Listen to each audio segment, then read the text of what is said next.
Arizona, Nevada, and Georgia are getting closer to wrapping up their vote counts. Right now, the race remains too close to call in those states. Here's where I need your full attention because it can get confusing. We here at WFMY are using two sources for information, the Associated Press and CBS News. Now, the AP has already given Arizona to Joe Biden, but CBS has not.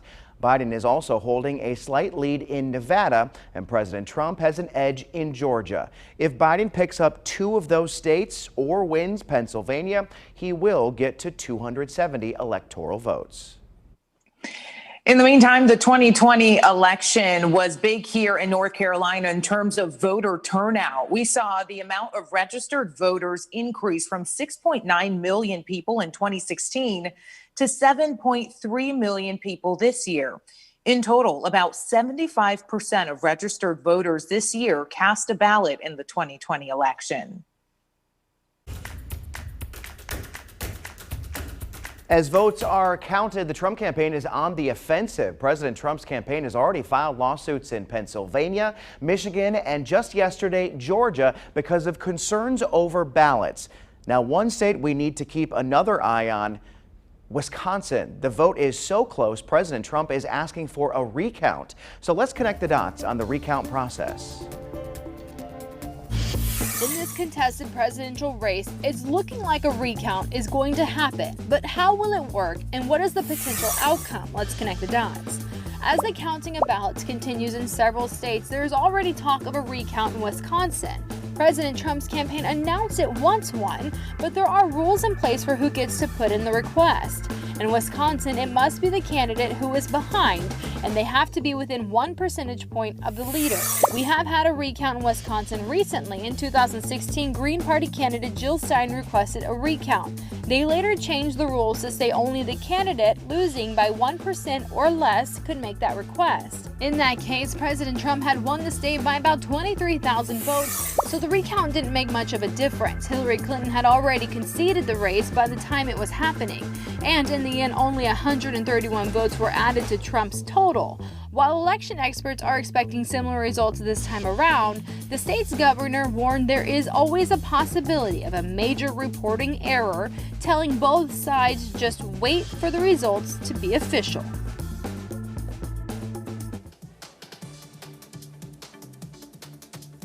Well, let's turn now to your 4 to 5 roundup. The Arizona Board of Elections is smashing a rumor fueled by a viral video and saying all ballots that were marked with Sharpie will be counted in this year's election. They say the machines that are used to read those ballots are designed to read any kind of ink, and that includes Sharpie ink. The Arizona Secretary of State says every ballot will be counted. This all began when a woman posted a video on social media saying she used a Sharpie pen to mark her ballot and the machine couldn't read it, so her vote was not counted. Once again, that is not factual. Colorado could soon join the National Popular Vote Compact, according to the Associated Press. Voters are about to approve Proposition 113 that asks to one day give the state's electoral college votes to the candidate for president who wins the national popular vote. The proposition was slated to only take effect when states totaling 270 or more electoral college votes agreed to the compact. Right now, it's at 196. A new round of coronavirus stimulus money could come by the end of the year. Senate Majority Leader Mitch McConnell is now calling on lawmakers to strike a deal when they return to work next week. That's a shift from his recent suggestion that legislation was more likely early next year. Talks have been stalled since the summertime, with both sides locking horns over a price tag. Well, today, statewide coronavirus numbers do not look good for our state in North Carolina. It was the second highest case total on record. That is since the pandemic began back in the spring. So nearly 2,600 new cases were reported today. That pushed our daily percent positive to 6.6. The state would rather see that number at 5% or less. There are just under 1,200 people currently in the hospital with the virus. Now, just a few hours ago, Governor Roy Cooper held an update with his coronavirus task force, stressing the importance that nobody let their guard down when it comes to the virus. The election on Tuesday, of course, has been a focus for many this week, but our work battling COVID-19 continues without pause. This virus is still with us, and nothing has diminished our resolve to prevent the spread. We are almost 8 months into pandemic restrictions here in the U.S. If you remember, on March 13th, President Trump declared a national emergency. And since then, we've seen more than 230,000 deaths and millions of cases.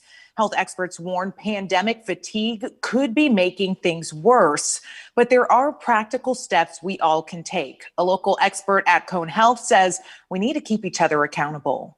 So it takes a toll on a lot of people. Dr. Martin Portillo, president of Cone Health Medical Group, says he understands where society is right now. As we head into almost 8 months of dealing with COVID, he says it's easy to let pandemic fatigue creep in. Cities have stopped. I mean, we were in lockdown. As restrictions loosened, Dr. Portillo says so did everyone's resolve. After North Carolina entered phase 3, COVID cases started to rise. Portillo believes it's due to people getting tired of staying apart. Things get a little relaxed, and then we forget about the simple things that we can do to maintain safety for ourselves in the community.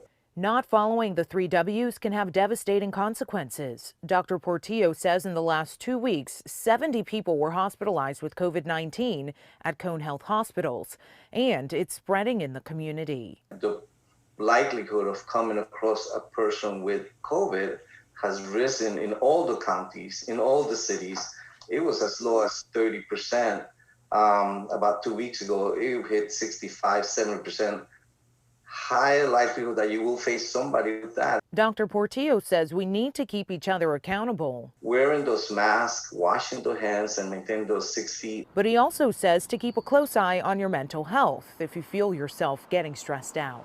And there are simple things, going out for a 3-minute walk or going out for a 15-minute walk. He adds showing gratitude and finding positive moments in the midst of uncertainty is also beneficial. There are little things that you can do to just bring positive energy into your life to deal with that fatigue.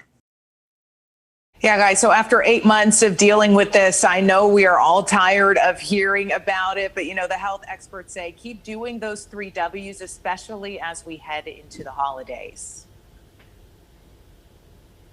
Yeah, I think there's a difference between being tired of it but still rolling with it, and then having that coronavirus fatigue that you're talking about, Tahisha, and just completely pretending it doesn't exist, which is what we can't do, or more people could possibly be sick. I have to admit, sometimes it slips my mind. I'll start to walk into a store and forget that I don't have a mask with me and run back to the car, so it's easy to forget about it, but we really do have to make a conscious effort. Yeah, that happened to me exactly just the other day, and I'd get to the door and I'm like, oh, I turned around and went back. You cannot let your guard down, because I think that the point is really valid that as we head into the cold weather and everybody's inside more often now, more than ever, you really need to have the mask.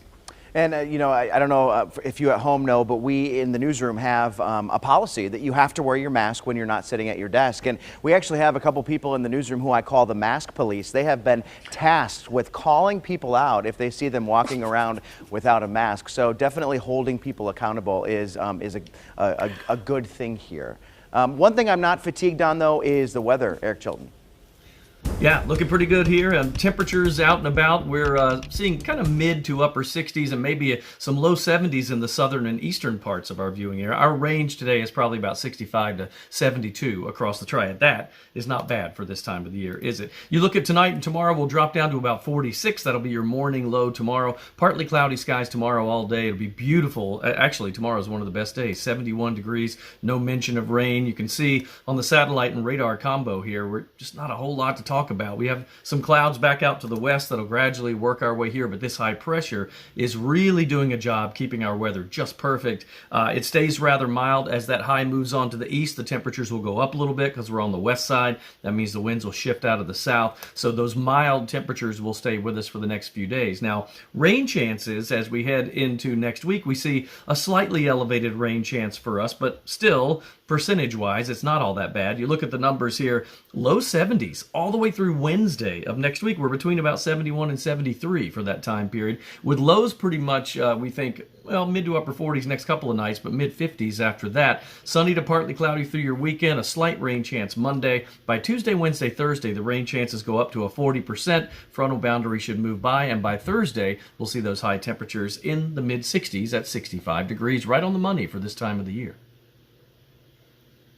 Some nice weather for maybe some cornhole. Yeah, you've probably heard of the game. There's a good chance you've played and maybe you're pretty good at it. But could you compete for an Olympic gold medal? A triad teacher thinks so. Her story is next.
Well, I hope you're sitting down for this one because the game of cornhole is hugely popular at events and backyards all across the country. That's for sure. Everybody knows that. But did you know that now they are shooting for the Olympics? It is true. But check this out. A Winston-Salem teacher might have what it takes. She explains to us how it works. Here's my chat with Allison Peters. So Allison, when actually somebody at work told me about you and this story, and I said, I got to do it. I get dibs on this one. Let's talk about a little bit about how you got into cornhole, and then I want to go into the Olympic side of things. But let's start out with how you got interested in it. We were actually playing at my apartment complex where I used to live, and I started playing every day, and I loved it. And then I started working on my throw, and we have a lot of blind draws around here, which is they pick your partner by random draw. And so I started playing a whole lot more. Well, you must have gotten pretty good to get to this level. Now people are telling me that you're literally thinking about trying to get on an Olympic cornhole team. Can we talk a little bit about, that's not an Olympic sport yet, but you think it might be? I just mainly wanted to turn pro this year and start working on the state level, and then there was a tryout for the national team that could lead to Olympic hopefuls down the road, and so I definitely wanted to try out because I wanted more experience and get to play against better players. Let's talk about the Olympics now. Not an Olympic sport, but what's the time frame where we think we might be able to get this into the Olympics? Well, we're in around 35 countries, and it takes 75 in order to get sort of on the map, and you have to have a little bit more exposure that way, and it needs to be on at least 4 continents. So I think we're looking at the 10 to 12 year mark, but we're trying to be hopeful for 2028. So that would be crazy for you to go, because you're a teacher in Winston-Salem for Forsyth County Schools, and for you to tell your kids, hey, I'm going to be in the Olympics playing cornhole. yes, I would love it. I'm sure you would. Listen, best of luck to you. I can't wait to hear more about this. And if you make the team now for real, then later on down the road, you got to chat with us again. So it's cool.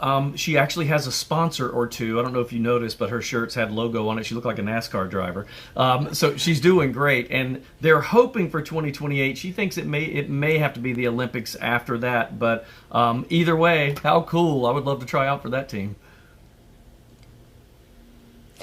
It's fascinating that that's what it takes to get a sport into the Olympics. I had no idea. I would not make the Olympics for cornhole. I am possibly the worst cornhole player of all time. None of my friends want to be on my team. I'm good at the ladder golf, though. I can do that one when it comes to yard games.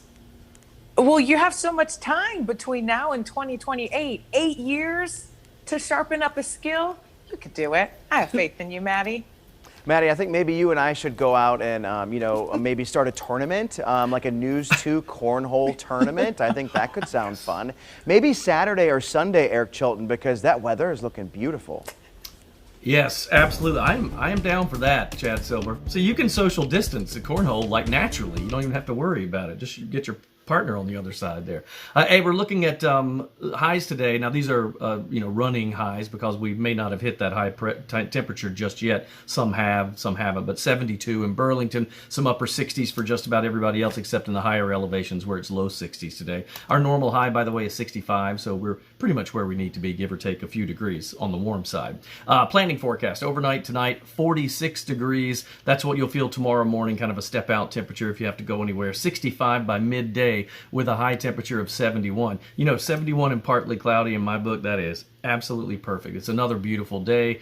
You may need a light jacket in the morning, but after that, it will smooth sailing, really. Clear skies tonight for the most part. We'll still say partly cloudy. If you look at the wide shot here on the satellite and radar combo, the clouds are kind of rolling in from the west. But overall, that high pressure is in control, and it spells good weather for us, folks. We're looking for high temperatures to remain in the low 70s, we think, starting tomorrow and going all the way through your weekend. In fact, we think that'll continue into the beginning of next week. Rain chances don't slip back in really till Tuesday, Wednesday, and Thursday of next week.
All right, 2 days out from Election Day, and the results are still up in the air. Of course, with many choosing to do mail-in ballots this year, we knew it was going to take some time to crunch all those numbers, and now we're dealing with potential lawsuits. So the question I asked to you all on my Facebook page today is, when do you think we'll know who is president this election cycle? Let's get a look at some of your comments today. Sherry Ingram says about a month, especially if it goes to court. And Katie says after all the votes are counted. All right, we'd like to bring you to some breaking news right now. We've just learned Vice President Joe Biden is getting ready to speak. Let's listen. The severity of this pandemic. Cases are on the rise nationwide, and we're nearing 240,000 deaths due to COVID. And our hearts go out to each and every family that has lost a loved one to this terrible disease. In America, the vote is sacred. It's how people of this nation express their will. And it is the will of the voters, no one, not anything else, that chooses the President of the United States of America. So, each ballot must be counted. And that's what we're going to see going through now. And that's how it should be. Democracy is sometimes messy. It sometimes requires a little patience as well.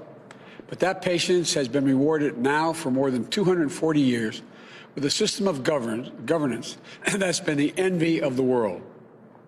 And we continue to feel, Senator and I, we continue to feel very good about where things stand. We have no doubt that when the count is finished, Senator Harris and I will be declared the winners. So I ask everyone to stay calm, all the people to stay calm. The process is working. The count is being completed. And we'll know very soon.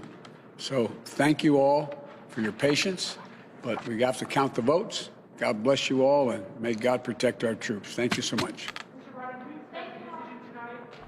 All right, short and sweet there from former Vice President Joe Biden talking about the race for president and what has happened over the past couple of days. He says, in America, our vote is sacred. He says each ballot must be counted and it requires patience.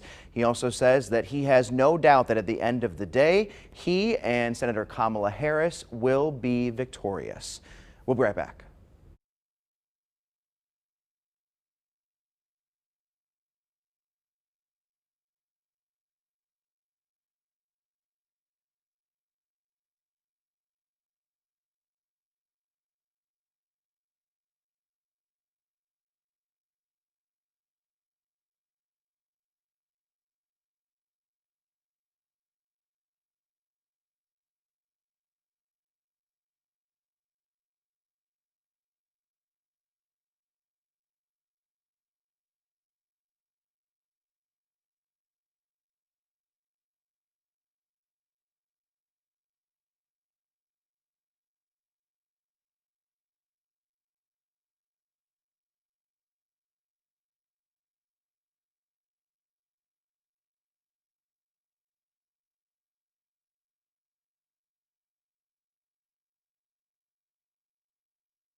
Most people who are twins feel a special connection to their sibling, but a pair of identical twins in Tennessee might take the cake because their connection is mind-blowing. They've shared just about everything in life, and it now includes the birth of their baby daughters. Amber Tramontana and Autumn Shaw have known each other their whole lives. 33 years of life experiences. Shared birthdays, shared parents. The twin sisters share a lot of things, and this year they even got the same birthday present. These two little girls here, we decided to introduce them to the world on our birthday. Hey, I'm Blakely. And this is Charleston. On Autumn and Amber's 33rd birthday, they both gave birth to baby girls, 90 minutes apart in rooms next to each other by the same doctor. And no, they didn't plan it. It's the question that we get asked the most, and there's no way we could have planned this. But they were both given the same due date, their own birthday, October 29th. We kept waiting, and every time she would call, I would say, "Are you still pregnant?"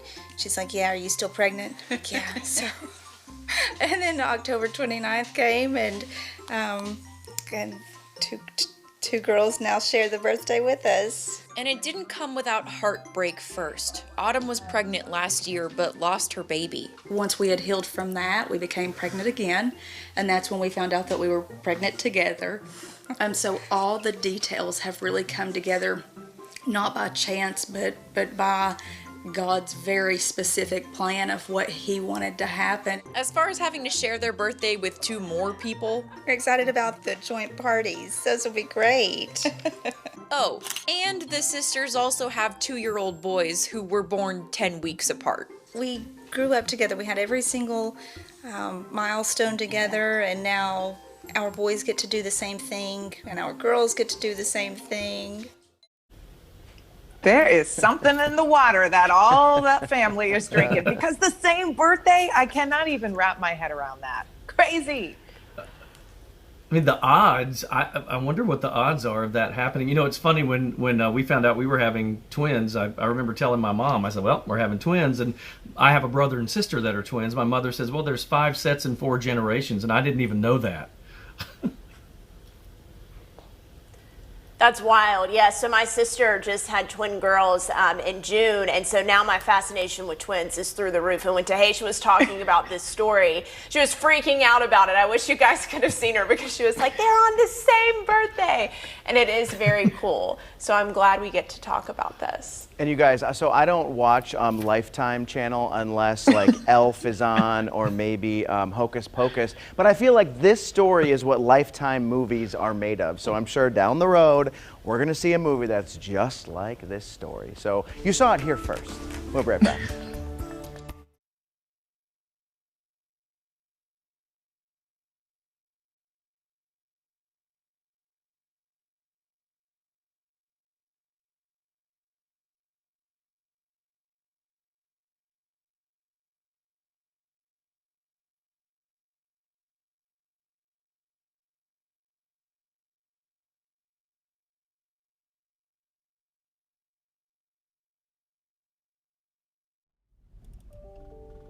Hey, ice cold milk and an Oreo cookie, they forever go together.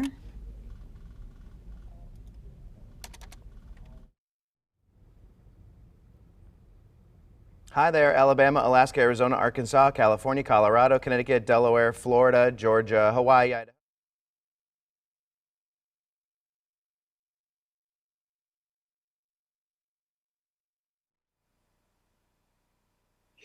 Yes, hello, mic check 1 2 3 4 5. Let me get my rundown open. Mic check 1 2 3.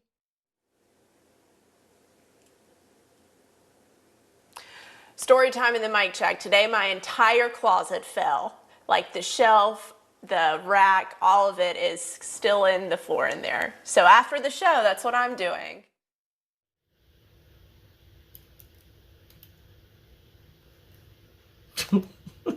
One, two, three. I don't know what to say. 1, 2, 3, 4, 5, and 6 and 7. I'll practice my counting.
afternoon and welcome back to your 4 to 5. I'm Maddie Gardner, joined by Eric Chilton and Tahesha Moise. Our very own Chad Silver is holding down the fort for us in studio today.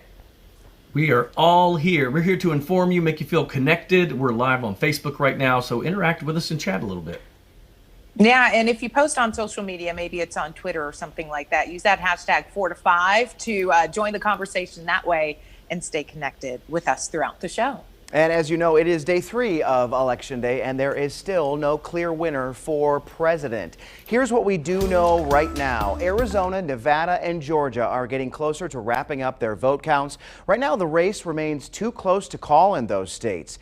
Here's where I need your full attention because it can get confusing. We here at WFMY are using 2 sources for information and electoral votes, the Associated Press and CBS News. Now, the AP has already given Arizona to Biden, but CBS has not. That's why you see it there on your screen. Biden is also holding a slight lead in Nevada, and President Trump has an edge in Georgia. Now, if Biden picks up 2 of those states or wins Pennsylvania, he will get enough votes to overcome the 270 threshold.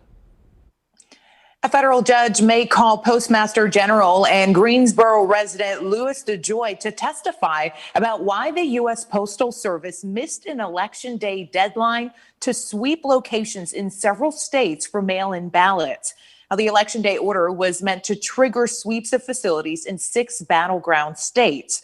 The lawsuit brought forth by the NAACP highlighted data from the Postal Service that stated more than 300,000 mail-in ballots that were received were unable to be traced to their destination.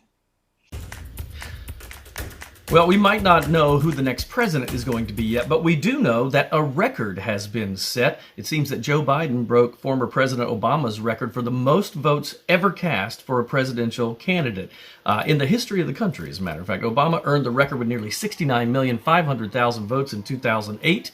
Biden so far has nearly 72,500,000 votes and counting. There are still plenty of votes left. It is possible, by the way, that President Trump could even break the record, no matter who wins the election. Let's turn now to your 4 to 5 roundup. Black, Latinx, and Native American voters played a huge role in deciding who will get North Carolina's electoral votes in the presidential election, according to political science experts. Now, keep in mind the State Board of Elections, they haven't released their official demographic statistics yet, but exit polls predict how different communities may have affected vote tallies. Our state's Latinx community had a stronger turnout this year, and the Lumbee Indian tribe came out to vote for President Donald Trump as they seek federal recognition. Listen to this one. Ford is recalling more than 375,000 Explorers to fix a suspension problem that has already caused 13 crashes. 6 people have been hurt in those crashes. This recall applies to models from the 2013 to 2017 model years. Ford says in places where corrosion is common, the rear toe links can break and reduce steering control. A toe link provides more weight on the rear tires so they can firmly stay on the ground. Dealers will inspect the suspension of your Explorer and replace parts if necessary. Customers will be notified starting the week of November 30th. And there is a small chance that a COVID-19 vaccine could have trial data ready by Christmas. The Oxford vaccine trial with AstraZeneca is expected to be the first shot submitted for regulatory approval. They hope to prove that their vaccine is effective and have hundreds of millions of doses ready by January. The chief investigator told British lawmakers that they are getting closer, but not there yet. The pandemic postponed jury trials in Guilford County, but after 8 long months, they are starting back up once again. It means jurors will be inside the courthouse for hours at a time, and some are concerned. Court administrators say they're taking every precaution. They've installed a new thermal imaging system to measure the body temperature of every person walking in. It's supposed to be less invasive and faster.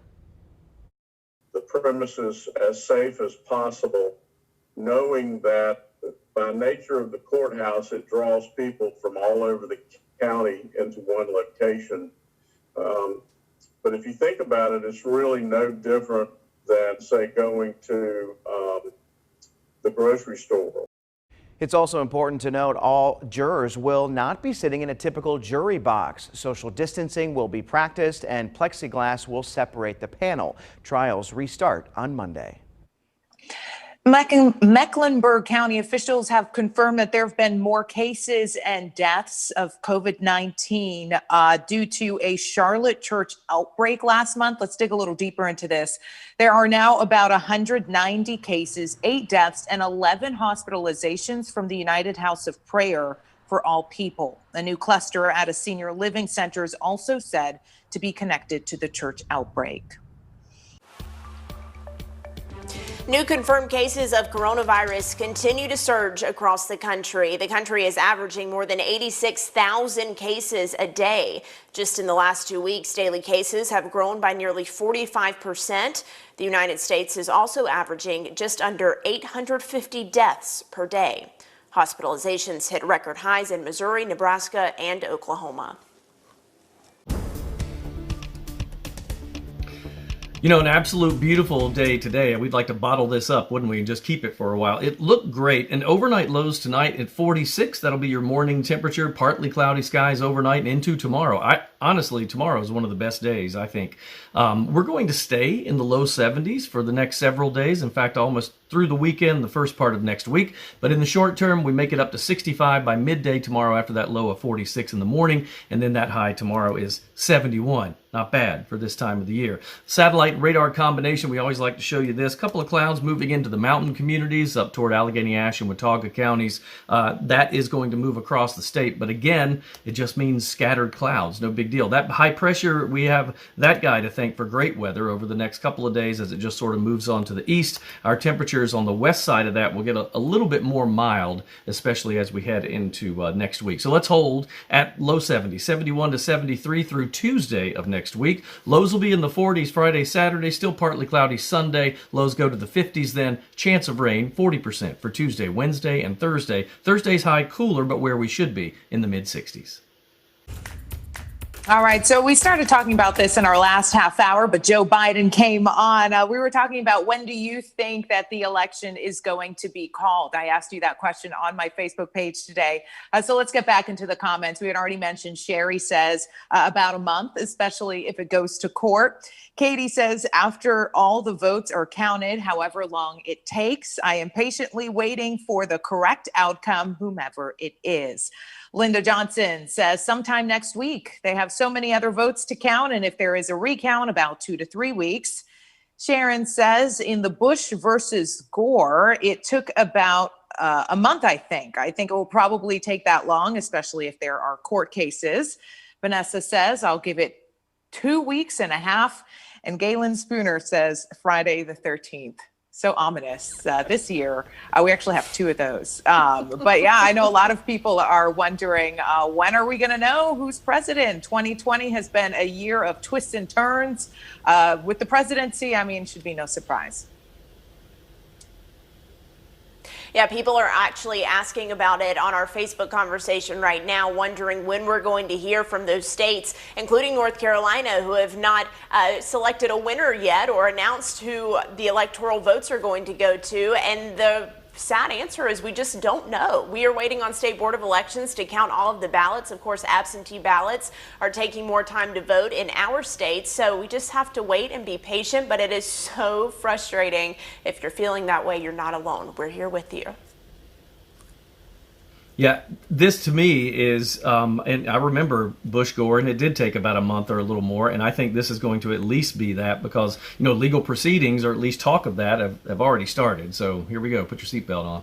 And on a lighter note, I bet there are plenty of friend groups who are making friendly bets or wagers on when this will come to be. Now, if you're doing that at home, remember, you have to figure out ahead of time, are you going by Price is Right rules or not Price is Right rules? That is going Even to that's be confusing. The big difference. Yes, absolutely. I know. So you got to figure it out now. Thanks, guys.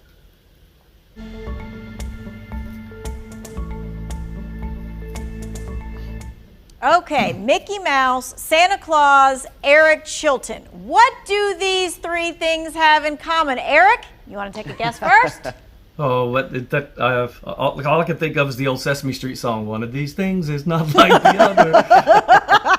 All right, Chad, you're up next. Your best common denominator? They are all 3 incredible beings that I wish to meet someday. That also is a very good answer. But the correct answer is that all these names have been Presidential write-ins. What do you think about that, Eric Chilton? What? Do you feel very presidential? No, that is not true. That is not true. Oh, I heard your name was on the write-in list. So I did. There were thousands of write-ins in North Carolina. 12,940 people wrote in a candidate's name for president. Write-ins got more of the vote than the Green or the Constitution Party candidates. But you see, it's not even 1%, even though there's like 2,900. All right, so does it surprise you to know that many people wrote in a name for our state, Eric? Yes, it does, and I hope you're not telling the truth that my name was not on there. But on behalf of the great state of North Carolina, I accept your nomination. It was either him or Kanye West, right? Right. I mean, you know, there's options. Right. Is this something that every voter can do? Oh yeah, sort of. In North Carolina. Okay, there are 8 states where writing a name in just isn't an option. So we're going to take a look at the history of write-ins tonight on 2 Wants to Know. All right. Also, the election is what is dominating the news, but your focus may be on something immediate, like, hey, the rent was due on Sunday the 1st. Payday is not until Friday, but you maybe don't even have enough anyway. Well, there is help through a federal program called the HOPE Grant. Tonight from 5:30 until 5:45, we have an expert who knows the ins and the outs of the HOPE Grant program. You can ask your questions by texting 336-379-5775. Maybe it's how to apply or what are the thresholds for you to be eligible. Remember, these are text-only questions.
Think of the fun you had as a kid, going to like a rec center. You were hanging out with friends, maybe competing in sports, going to the pool. Now imagine if someone told you, hey, we're shutting it down after decades. So that's exactly what's happening to the Armfield Civic Center in Pilot Mountain. I spoke with Christopher Cook. He's joined forces with another group, and they say we are fighting to save this institution. The Christopher, being from a small town myself, I know how important sometimes these rec centers are. It's not a larger city where there's like multiple rec centers. This is kind of the heartbeat of the community. Tell us what this place means to the folks in Pilot Mountain. Yeah, certainly. And like you, Eric, I grew up in this small community, and it's not just about the town of Pilot Mountain. This Armfield Civic Center serves the entire county and even our neighboring counties. We have 2 high schools and 4 middle schools in our county that use this facility for their school swim programs. The Boy Scouts use it for swim badges, so on and so forth. So this touches way more than just the town proper, if you will. It's really a county-wide asset and a community-wide asset. So in talking about what's happened to the rec center over the years, I mean, I'm sure the pandemic played a role in this. Yeah, certainly the pandemic played a large role in this, and we were operating in the black, so to speak, or at a profitable level for the last several years.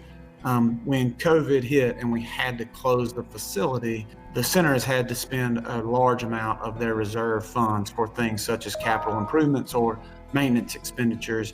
And so with that reserve being depleted so much, this particular capital repair is just more than the center can do on its own. It has to have community and possibly even nonprofit and government support. So how can we help? What are you guys doing now for the campaign to get this thing back up and running? We are doing things large and small. We have donors giving as much as $25,000 individually for families. We have young kids giving $10. I'm Abram and I'm 10 years old, and I donated $10 of my own money in order to save the pool. And I've been really impressed with the community stepping up, but we certainly need additional help. And I know that those links that you'll share will help people get there. Yes, you know, we hate to see things like this in small communities go away. They can't. So we'll do what we can here. I'm sure people reach out. A lot of folks in small towns in North Carolina understand this. Christopher, thanks, man. Good luck with this. It's good work you're doing. So if you do want to help, check out the story on WFMYnews2.com. I know that feeling. We had the Reeves Community Center in Mount Airy when I was growing up, and you know, when it's a small community, small town, sometimes it's the only game in town, and it means a lot to these people. So if you're from a small town, small community, and you feel like you understand that, you want to help out, reach out.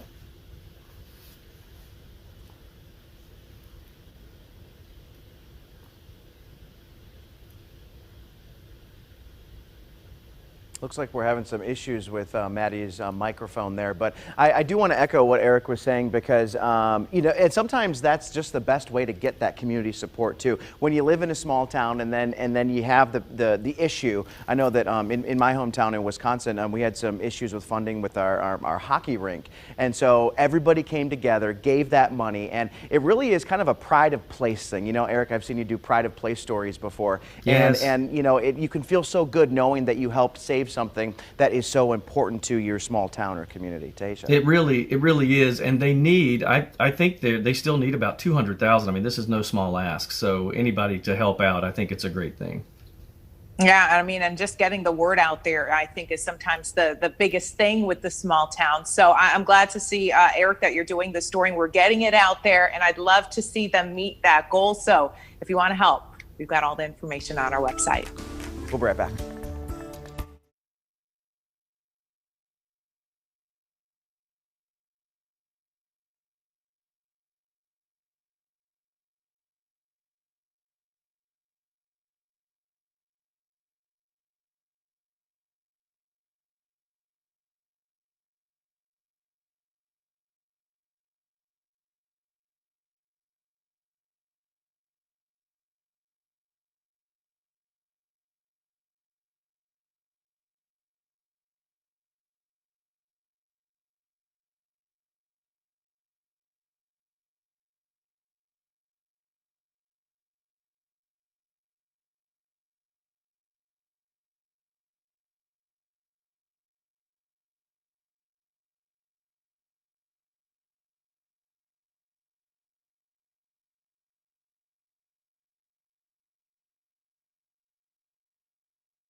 Well, you might have missed this one. Today is National Donut Day, so I thought I'd ask you on Facebook. Now, I asked you to tell me your favorite donut, but then I thought it might be funny to hear your most hated donut, if there is such a thing. Not sure if I believe that. Here we go. Amber Starlet Shelton said, my favorite right now is lemon-filled at Krispy Kreme. My least favorite would be anything with coconut on it. Candy says, toss up on the favorite between a maple bacon from Duck Donuts. Yeah, now you're talking. And a cider donut from Mama Crockett's. Least favorite? Raspberry filled. I'm with you on that. Wally says Krispy Kreme, only chocolate cream filled. Least favorite, anything with vanilla pudding or custard in it, like a Boston cream. Cindy says favorite is chocolate covered cream filled. Least, any cake donut, especially blueberry. Candace says my favorite is regular old glazed. My least favorite, anything jelly filled. And Lex says my least favorite is any donut that has any kind of filling. My most favorite, Krispy Kreme glazed and chocolate iced ring with rainbow sprinkles. Lex went out with everything on that one. That's great.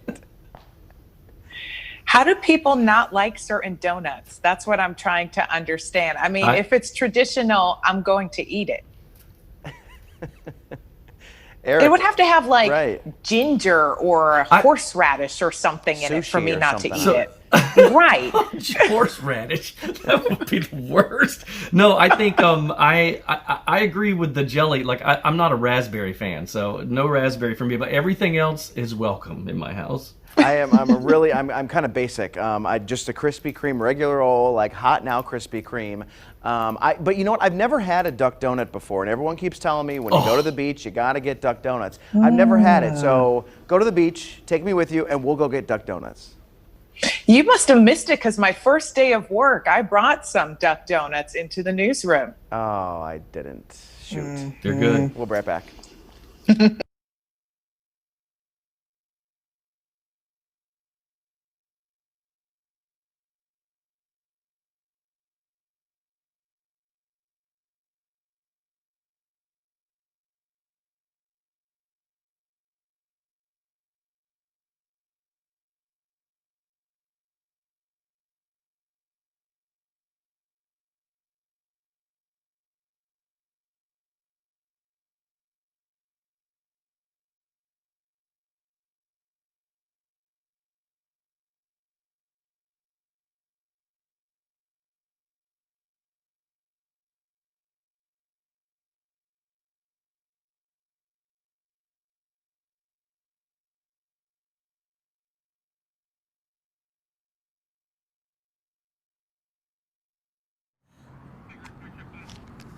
Mark Friedman owned a couple of Greensboro restaurants over the last few decades. He ran this one, Mark's Restaurants, for nearly 10 years. He considered his customers and his workers to be a part of his.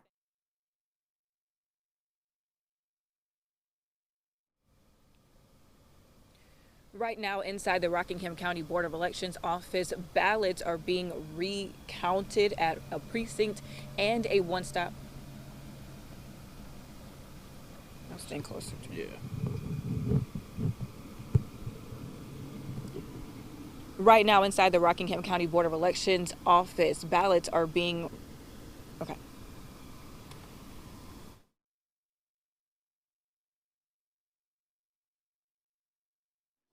Hey, mic check, 1, 2, 3. Does my shot look okay? I turned on more light.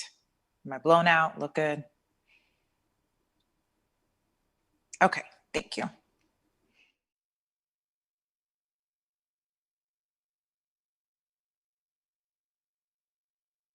Hey there, hello, hi, 1, 2, 3, you hear me? Everything good? 1, 2, 3, 4, 5, 1, 2, 3.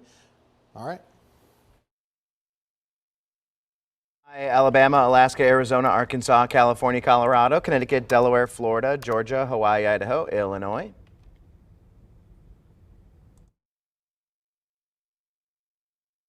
To get duck donuts, all you have to do is go to Pisgah Church and Elm Street. Yeah. Heck, why does everyone tell me to go?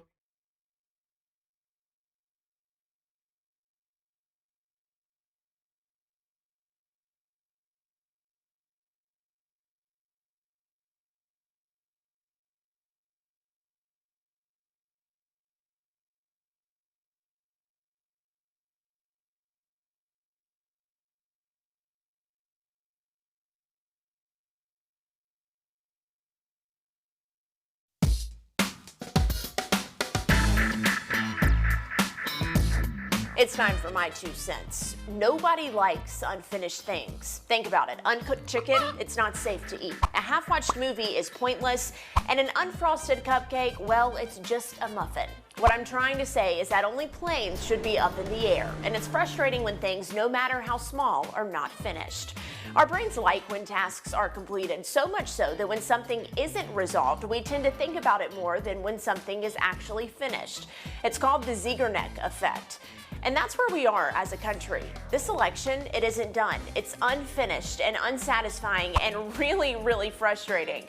And because of that, we all can't stop thinking about it. We are wired to want everything complete, and that's fine when we have control over something, but as you know, in this case, we don't. So what's the answer right now? Just finish what you can. Cook your chicken all the way through, watch the entire movie, frost your cupcakes, and try to be patient. That's my 2 cents. That's your 4 to 5. WFMY News 2 at 5 starts now.